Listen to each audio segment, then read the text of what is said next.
Welcome to Conversations with Marlon Bolton, the podcast. On Conversations, we exchange thoughts and ideas with people from different experiences and backgrounds, which help shape a better quality of life for our residents. These conversations bring fresh perspectives that foster our city's growth and resilience. Our conversation starts right now. And welcome to another edition of Conversations. My name is Marlon Bolton, and I am the District 1 City Commissioner for the City of Tamarack. And I'm so grateful to have another guest today. His name is Job Brunat. Mr. Brunat, welcome. Thank you for having me. Thanks for sitting on my hot chair, we call it sometimes. First, before I even go into your accolades, because you have a lot, I want you to tell the listeners just a little bit more about yourself. Maybe you can tell me something fun about yourself that perhaps nobody else knows. Something fun about me. I definitely like to travel. I've traveled to at least 4 of the 7 continents already. I would love to do all 7 before, as a bucket list type of item type of thing. And that's something that I just love to do. I mean, something that brings me joy, brings me as a part of my self-care, and just something I know that is a personal passion of mine. Wow. What 4 continents have you gone to? I've done Asia, South America, obviously North America, and I'm missing one. What am I missing? Europe. So, Nice. Yeah, still got to do Antarctica and trying to get to Australia. Those would be some big trips. So, trying to get them done. Nice, Yeah. nice. And you've lived in Florida for most of your life, Yes. raised by Haitian parents? Yes, both my parents were born and raised in Haiti. They came over probably in 1983 or so. And then they were immigrants trying to just do the best that they can with what they had coming from a third world country. And then, they did. All their sacrifices that they've made, I'm very grateful for. I wouldn't be where I am right now if it wasn't for that. That's where your last name, Brunat, comes from. Yeah, the French last name, yeah. But tell me where Job came from. So Job comes from the Bible. My mother's a very religious person. Her name's Mary. Huh? Interesting fact, here's another interesting fact. My sister's name is Esther. So she's the book in the Bible right next to mine. Wow. And I have a brother named Leonard whose name's not in the Bible. I don't know what happened there, but... Is he the first child or the second? I'm the second or first. third? Okay. He's the second, and then my sister came in third. Okay. Yeah. Okay. Wonder what happened there. I don't know. Burning question that we don't have answers for. Tell me about your educational background. Educational background. I earned my bachelor's degree from Florida Atlantic University. After that, I went back to, I got my bachelor's in criminology and sociology. Studying crime and then the way people think and interact has always been something that's of interest to me. And then at that point, I wanted to help people. So I decided that mental health counseling was something that I wanted to get into. So I went back to Florida Atlantic, earned my master's degree there in clinical mental health counseling to start the process of getting licensed as a licensed mental health counselor. Awesome. So you are a licensed mental health counselor, and you're also a national certified counselor. Yes, sir. What's the difference? It's just a different level of, let's say, of how they trust you to take care of patients. Like, not everybody can earn the NCC certification. Not everybody has it, but having those other letters shows that you've done your due diligence into the field. Being able to earn that, putting the hours in, showing that you know the material, and helping patients and clients get to a better place in life. That is awesome. You certainly help a lot of patients to get to a better place in life. So let's say someone has an ambitious goal for themselves. How ambitious should a person be with their New Year's resolutions if they've made a New Year's resolution? The thing for me that's really important when you're sitting down to make those goals or setting what you want to do for yourself in that kind of circumstance is to set up something that's really realistic for you. Not something that is super unattainable or something that's too easy or too comfortable, but something that really makes sense for you, for the path in life that you're looking for, the passions that you have, and that makes sense, that is achievable for you. Something that's achievable, that's measurable. Those 2 things are really, really important in trying to set goal setting in itself. That's awesome. How does a person plan their goals? First, understanding what you want out of life for yourself. Try not to do. I mean, one thing some people do is go off what other people tell them what they should do or not.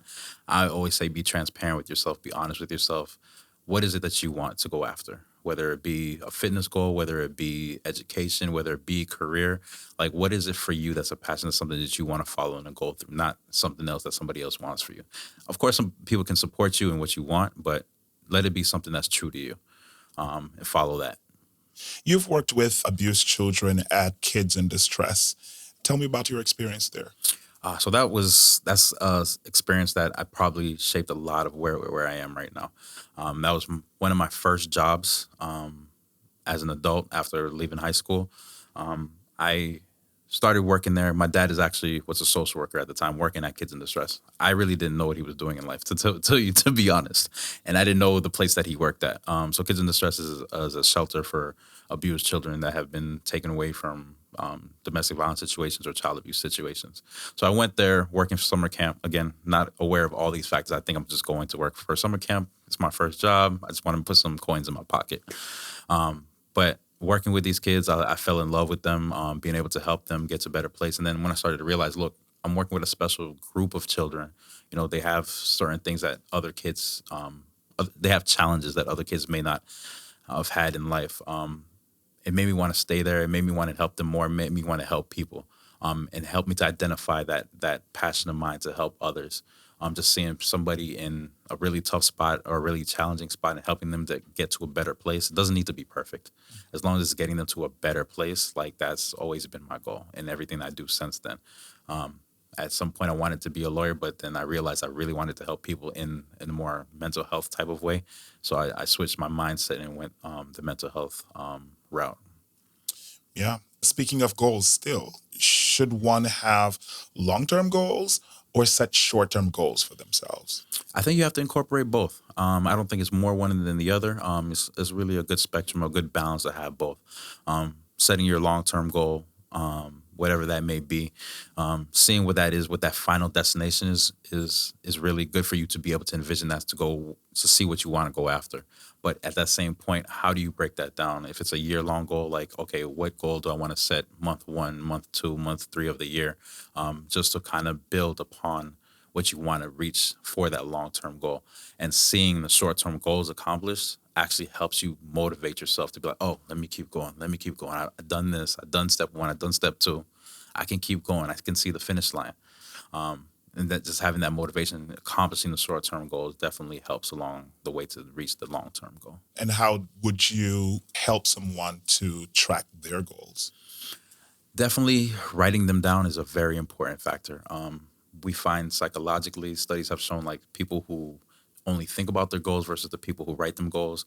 The people who write the goals down actually have a much higher percentage of completing their goals. Seeing it written down, making it more real, versus just something in my head like, oh, I don't have to keep myself accountable. It's just there. I can just push it to the back.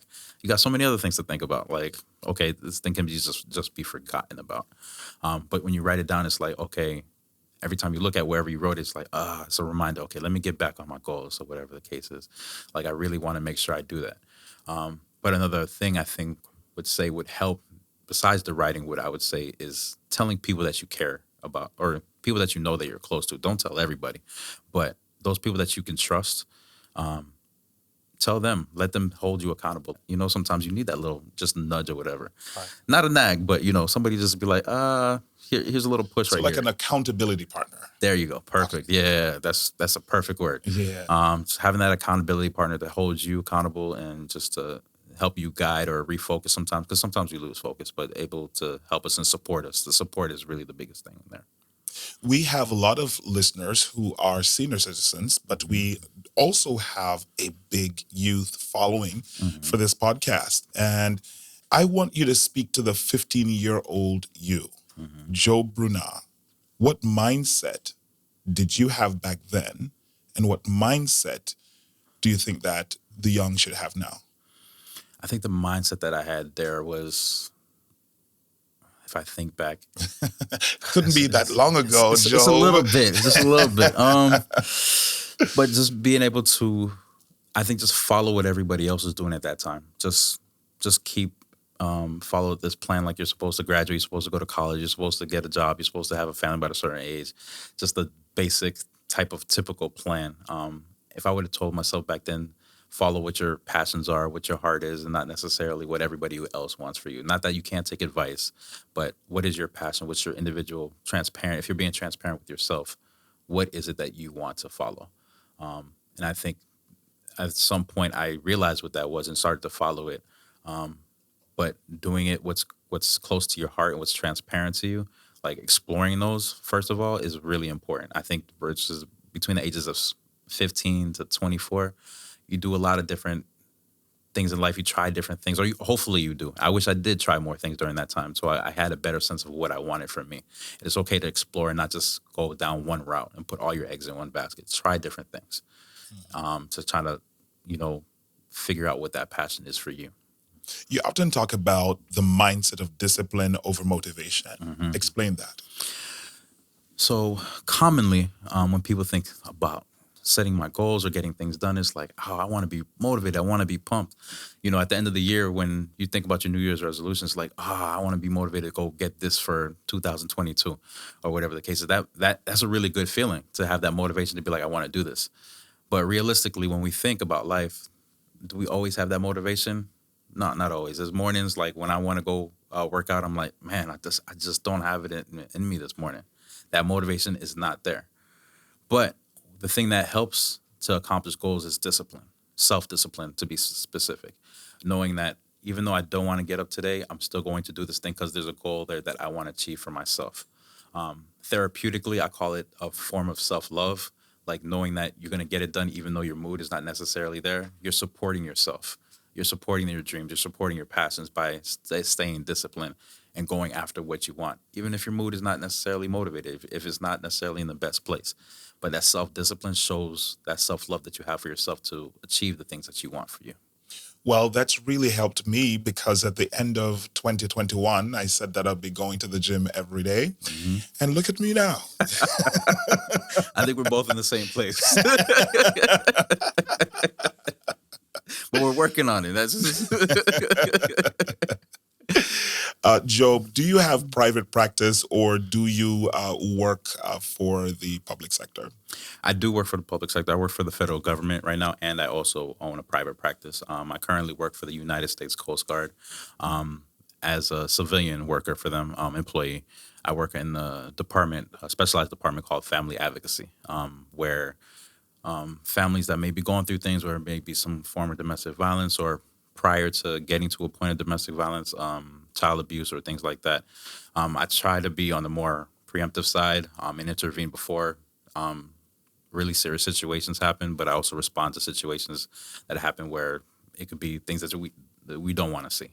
But I help those families, regardless what situation they end up in, try to get to a better place. Like we try to take away the punitive piece of it and try to rehabilitate the family to get to a better place, a healthier place than they were before whatever incident or whatever situation brought them into my office. And as far as a private practice, I have a private practice in my office. My physical office is actually off Cypress Creek and 95 in Fort Lauderdale. So I've been running that. This will make, I think, 5 years since I've opened up my private practice. So I do that part-time as well. I do virtual sessions. I do in-person sessions, couples counseling, individual counseling, family counseling. I run a couple groups every once in a while. One of my major groups that I've run is a self-love group for all people. Whenever that's open, that's typically a free class or free group that we run to the public, and anybody can come and join and be a part of that.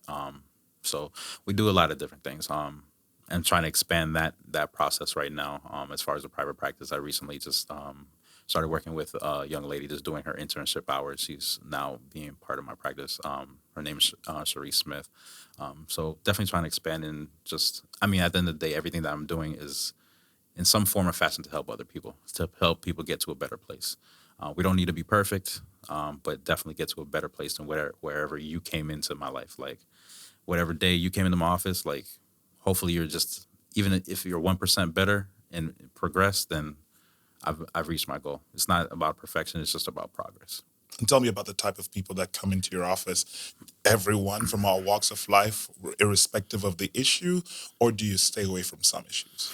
No, we are open to every type of issue.